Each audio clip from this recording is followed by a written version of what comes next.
बिस्मिल्लाह रहमान रहीम। नाज़रीन अस्सलाम वालेकुम। मैं हूं आपका मेज़बान साबिर शाकिर वफाकी दारुल हुकूमत इस्लामाबाद से कुछ ताज़ा तरीन इत्तलाआत और हम अपने आपसे शेयर करते हैं। पाकिस्तान की सियासी सूरत हाल, सियासी मंजरनामा, अगला सियासी मंजरनामा बनाने की कोशिश की जा रही है लेकिन बन नहीं पा रहा। इमरान खान साहब को गिरफ्तार तो कर लिया, मुतासबाना तरीके से सजा भी दिलवा ली गई, सब कुछ हो गया, लेकिन अब उससे बड़ी मुसीबत आन खड़ी हुई है कि इमरान खान साहब जेल में भी बैठ के उससे ज्यादा खतरनाक हो गए हैं, उनसे पहले से ज्यादा मकबूल हो गए हैं, लोग पहले से ज्यादा उनके मुंतजिर हैं और उनके साथ जुड़ते जा रहे हैं। ये लेटेस्ट इंफॉर्मेशन आपको बता रहा हूं। अब जरा अगला जो सवाल है वो सवाल है कि इमरान खान साहब को कब तक इन्होंने जेल में रखने का इरादा है, जब क्या प्लानिंग की गई है, और इमरान खान जेल में कितना अरसा तक रह सकते हैं, उनकी रिहाई कब मुमकिन है। मेरी कुछ सीनियर वकला और कुछ सीनियर रिटायर्ड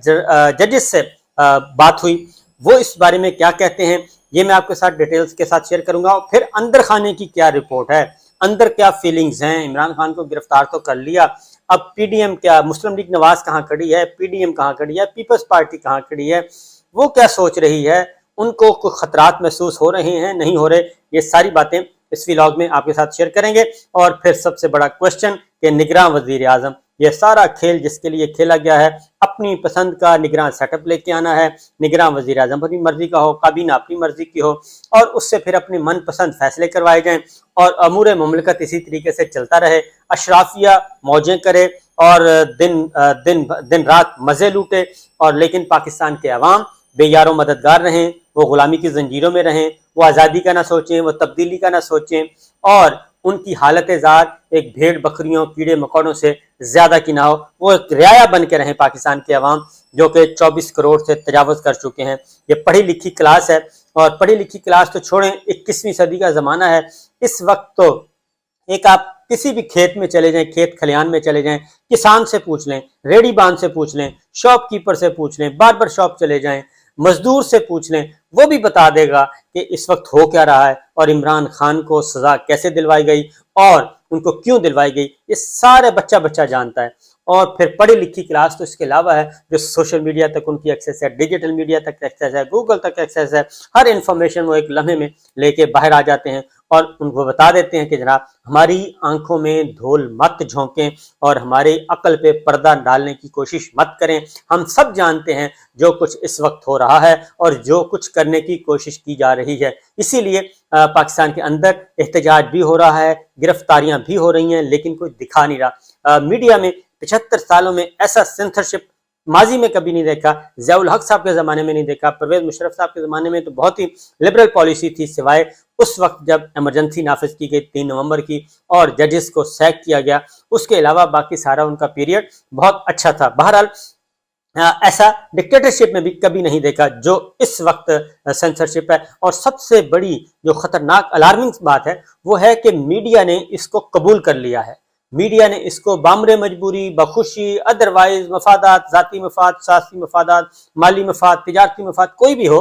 इसको कबूल कर लिया है। और इसको कबूल करने के खतरनाक नताइज जो हैं आने वाले दिनों में बरामद होंगे, और उस वक्त बरामद होंगे जब ये इसका नतीजा घर घर पहुंचेगा, एक एक मीडिया पर्सन तक पहुंचेगा, एक एक रिपोर्टर को, एक एक एंकर को, एक एक प्रोड्यूसर को, जब उन्हें अपने पेशा वाराना उमूर सर अंजाम देना नामुमकिन हो जाएंगे, तब पता चलेगा कि जनाब ये सब कुछ यहीं का यहीं रह गया और हमसे बहुत बड़ी भूल हो गई। ये तो है इस वक्त की सिचुएशन। अब आते हैं इमरान खान साहब। इमरान खान साहब की गिरफ्तारी हो गई और पिछला व्लॉग जरूर सुन लीजिएगा, उसमें सारी डिटेल आपको मिल जाएगी कि जेल में उनके साथ क्या, गिरफ्तारी से लेके जेल में रखने तक और कल शाम तक क्या सिचुएशन उनके साथ रवा रखी गई, वो सारी की सारी डिटेल्स बाहर आ चुकी हैं। पिछला व्लॉग जरूर सुन लीजिएगा। अब आगे बढ़ते हैं। सूरत हाल ये है कि जो सीनियर वकला हैं वो तो बड़े होपफुल हैं, रिटायर्ड जजेस बड़े होपफुल हैं, उन्होंने तो बाकायदा तौर पे बता भी दिया कि इमरान खान साहब की रिहाई कब होगी। उस तरफ तो आते हैं बाद में, पहले आते हैं इस वक्त जो प्रोसेस जो चल रहा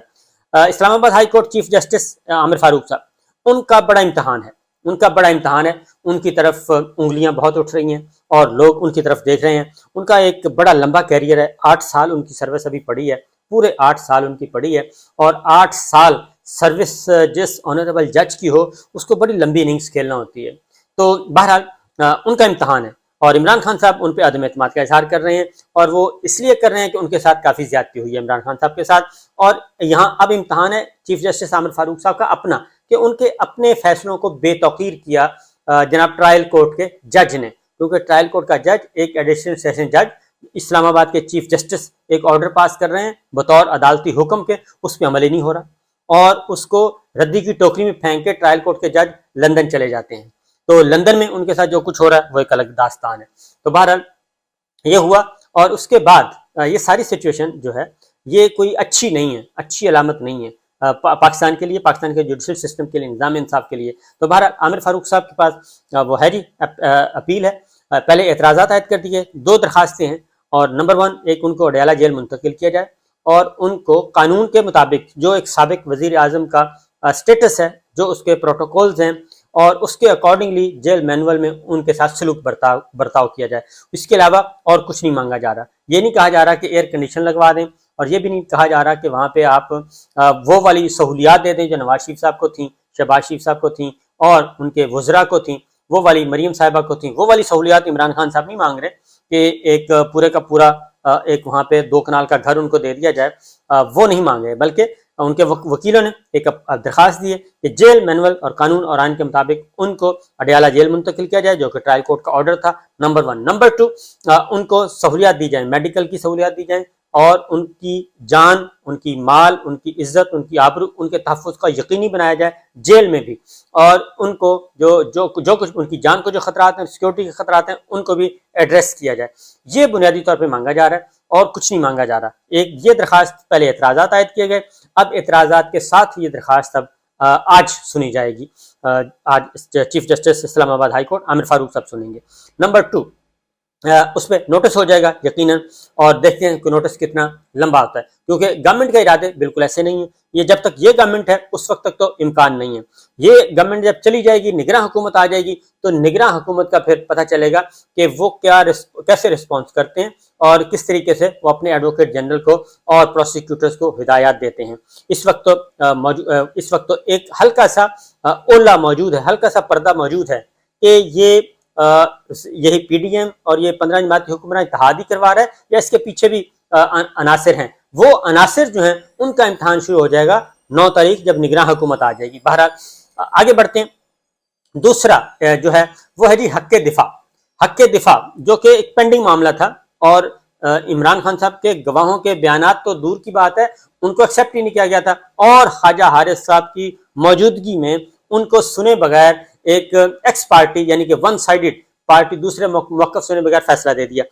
وہ بھی چیلنج کر دیا گیا ہے۔ اور حق دفاع کا معاملہ جو ہے، حق دفاع جو کہ پینڈنگ تھا، اور گواہوں کے بیانات کا فیصلہ بھی ہونا تھا کہ ریکارڈ ہونے ہیں نہیں ہونے اسلام آباد ہائی کورٹ نے، تو ٹرائل کورٹ نے فیصلہ، وہ کیس بھی لگ چکا ہے، لیکن اس کے لیے 10 تاریخ دی گئی ہے۔ یہ ایک حیرت انگیز بات ہے کہ ایک آدمی کو چیف جسٹس اسلام آباد ہائی کورٹ کے فیصلے کی توہین کرتے ہوئے، اس کو ردی کی ٹوکری میں ڈالتے ہوئے ٹرائل کورٹ کے جج نے فیصلہ دے دیا ہے، اور وہ شخص ملزم جو ہے وہ مجرم بنا کے جیل بھیج دیا گیا ہے، اس کے بھی احکامات کے برعکس ان کو جو ساتھ سلوک کیا جا رہا ہے۔ یہ ساری چیزیں پوری دنیا کی نظریں نظام انصاف پہ لگی ہوئی ہیں، چیف جسٹس اسلام آباد ہائی کورٹ پہ لگی ہوئی ہیں، لیکن دفتری عملے نے ان کا کیس فکس کر دیا 10 تاریخ کو، یعنی آج سے 3 دن بعد۔ تو یہ ایک اگین حیرت انگیز بات ہے۔ بہرحال دوسرا جو امپورٹنٹ ہے وہ ہے سپریم کورٹ میں اسلام آباد ہائی کورٹ کے آرڈر کو چیلنج کیا ہوا ہے، اور نہ صرف چیلنج کیا ہے بلکہ کہا گیا ہے کہ یہ کیس دوبارہ سنا جائے توشہ خانہ والا۔ اسلام آباد سپریم کورٹ میں پہلے 2 ایشو تھے، وہ ایشو دور کر دیے گئے، اور وہاں پہ درخواست ایکسیپٹ ہو گئی ہے۔ اب وہ لگنی ہے سپریم کورٹ آف پاکستان پہ، تو سپریم کورٹ آف پاکستان میں جو اویلیبل بینچ ہے اس کے سامنے وہ درخواست رکھی جائے گی۔ یہ بھی ایک امتحان ہے سپریم کورٹ کا کہ وہ کس طریقے سے اس کو ایڈریس کرتے ہیں۔ یہ 2 باتیں امپورٹنٹ تھیں، اور اب آتے ہیں دوسرا جو گھر میں توڑ پھوڑ کی، چادر چار دیواری کے تحفظ کو پامال کیا، وہ ہیں ایمان طاہر صاحبہ۔ اور ایمان طاہر صاحبہ نے ایک ٹویٹ کیا، اور اس کے بعد ان کے والد میجر ریٹائرڈ طاہر صادق جو کہ پی ٹی آئی کے M N A, P T I کے رہنما اور اٹک سے تعلق ہیں، انہوں نے ہی سب سے پہلے خبر بریک کی کہ ان کو ایک سیل میں رکھا ہوا ہے عمران خان صاحب کو جیل میں، اور ان کو کھانا وانا نہیں دیا جا رہا باہر سے، اور اندر ہی جو کچھ کیا جا رہا ہے۔ تو انہوں نے ایک ویڈیو بیان جاری کیا طاہر صادق صاحب نے، तो अब ताहिर सादिक साहब पे भी मुसीबत आ चुकी है, जैसे चौधरी परवेज इलाही साहब इस वक्त जेल में गल सड़ रहे हैं, इसी तरीके से अब ताहिर सादिक साहब पे भी मुसीबत आई। ईमान ताहिर ने भी ट्वीट किया था, लिहाजा उनके घर में कल छापा मारा गया जी, तोड़फोड़ की गई, वो सारी वीडियोस आ चुकी हैं, मौजूद हैं, तो उन पे भी हो गया, डॉक्टर बाबर अवान साहब पे भी हो गया। उसके बाद सीमाबिया ताहिर जो हैं MPA एक्स पाकिस्तान तहरीक इंसाफ की, उनको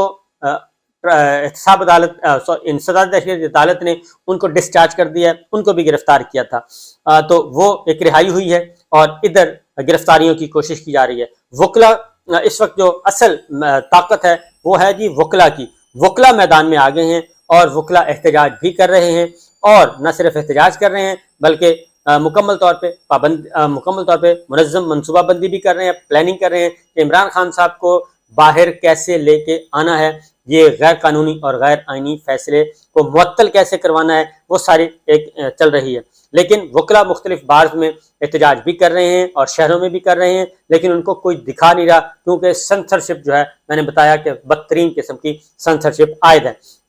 उसके बाद आते हैं जी कोर कमेटी का फैसला हुआ, इमरान खान साहब के कोर कमेटी का इजलास हुआ। कोर कमेटी के इजलास में एक फैसला किया गया और उसमें बहुत ज़्यादा, इससे पहले मैं आपको बता दूं कि एक वकला का कौमी कन्वेंशन 8 अगस्त को, यानी कि आज के दिन होगा, 8 अगस्त को 11 बजे इस्लामाबाद डिस्ट्रिक्ट बार रूम में होगा, और उसमें मुमताज़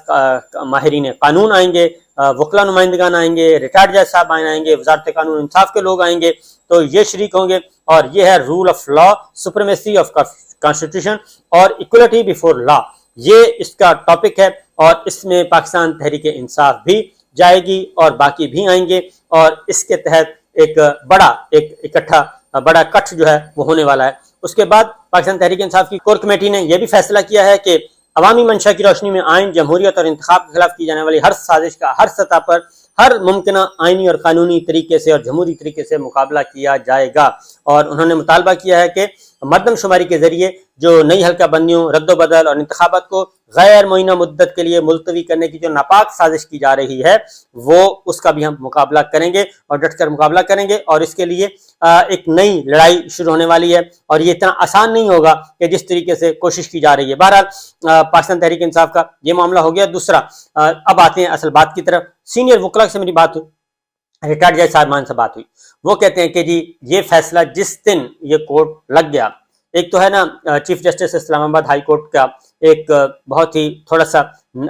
एग्रेसिवली नहीं वो अपने फैसलों पे अमल दरामद करवाते, वो तो एक अलग चैप्टर है। लेकिन वो कहते हैं कि मेरिट पे जिस दिन भी इसकी हेयरिंग हुई, मेरिट पे कोई भी जज हो, ये फैसला बरकरार नहीं रह सकता। और ये फैसला इसी स्टेज पे, बल्कि अपील शपील तो दूर की बात है, इसी स्टेज पे ये फैसला कलदम होगा और इसके अलावा कोई ऑप्शन नहीं है, क्योंकि ये फैसला इस्लामाबाद हाई कोर्ट और सुप्रीम कोर्ट की फैसलों के बिल्कुल बरखिलाफ और उनके अहकामात की सरीहन नफी और उनकी खिलाफ वर्जी और उनकी तौहीन है ये जो फैसला किया गया। लिहाजा रिटायर्ड जजेस भी इस बात पे मुत्तफिक हैं और सीनियर वकला भी मुत्तफिक हैं कि ये फैसला बरकरार नहीं रह सकता और इमरान खान साहब को ज्यादा देर तक जेल में नहीं रखा जा सकता। बस सिर्फ ये है कि ये स्टार्ट हो, हेयरिंग हो और हेयरिंग पे आर्गूमेंट्स हो, क्योंकि उसमें जो डिलेइंग टैक्टिक्स यूज किए जाते हैं वो एक अलग चैप्टर है, वो एक अलग पोर्शन है जिसकी वजह से वो सारे, लेकिन अगर आला अदलिया चाहे तो वो सारे का सारा इस वक्त क्योंकि निज़ाम इंसाफ का नहीं बल्कि निज़ाम इंसाफ का कत्ल हो रहा है। और आगे बढ़ते हैं, जो वो कहते हैं जी कि हाथी के लिए वो मच्छर ही काफ़ी होता है। तो जो शायान है यूके का बरतानवी शहरी है, नौजवान है, उसको एक दफ़ा जो है PMLN वाले छेड़ बैठे और उसके बाद वो अब मुसलसल इनका पीछा कर रहे हैं और वो हुमायूं दिलावर साहब का भी पीछा कर रहे हैं और यहाँ पे भी उनके खिलाफ कानूनी चाराजोई शुरू करने का इरादा रखते हैं, क्योंकि उनके साथ मिडफेड हो चुकी है एक दफ़ा। बाकी डिटेल्स इंशाल्लाह आपको नेक्स्ट व्लॉग में बताऊंगा। अब तक की यही सूरत हाल है, इजाज़त दीजिए, अल्लाह हाफिज़।